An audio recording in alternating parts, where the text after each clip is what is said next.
ஜெர்மன்ல 2009 Marwa என்ற பெண்மணி தன்னை முழுமையாக மறைத்து ஹிஜாப் ஆடையோடு பாதையில் நடந்து செல்கிறார். அந்நிய கண்களுக்கு இவைகள் தான் குத்தும். ஒரு கிறிஸ்தவ சகோதரன் அவரை கொச்சையாக பேசுகின்றான். சொல்லை தாங்க முடியாமல் வழக்காடப்படுகின்றது.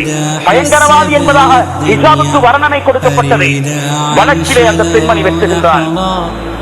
சட்டசபைக்கு முன்னால், நீதிபதிக்கு முன்னால் அந்த பெண்மணி 33 வயது கற்பிணி தாய் அந்த இடத்தில் நிற்க சட்டம் இவனுக்கு எதிராக கொடுக்கப்பட்டது. வழக்கு அவனுக்கு எதிராக முடிந்தது.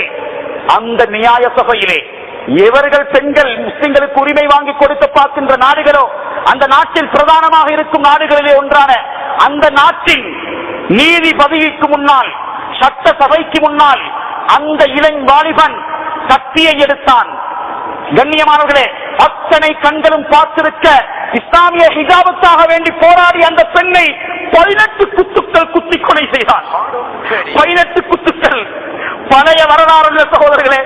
2009 கணவன் பார்த்திருக்க குத்து விழுந்து கொண்டிருக்க பாதுகாக்க செல்லுகின்றான். துப்பாக்கி வீரர்கள் பாதுகாப்புக்கு சுடுவது போன்றே சூடுபட்டதே தன் கணவனின் மேனியிலே. 3 வயது பிள்ளை பார்த்திருக்க துடியாய் துடித்து அந்த பெண் ஹிஜாபுக்காக வேண்டி ஷஹாதா கலிமாவை கொடுத்தார். தியாகத்தை செய்தால்.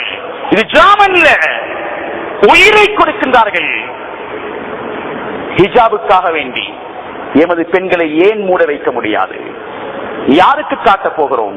எனவே சகோதரர்களே, பயணமும் சரியாக வேண்டும், ஆடையும் சரியாக வேண்டும், சூழலும் சரியாக வேண்டும், உள்ளமும் சரியாக வேண்டும். வல்லநாயன் அல்லாஹ் நம் அனைவருக்கும் நல்லொரு புரிவானாக. தவறுகளையும் குறைகளையும் மன்னித்து விட யா அல்லாஹ் எம்மை பாதுகாப்பாயாக.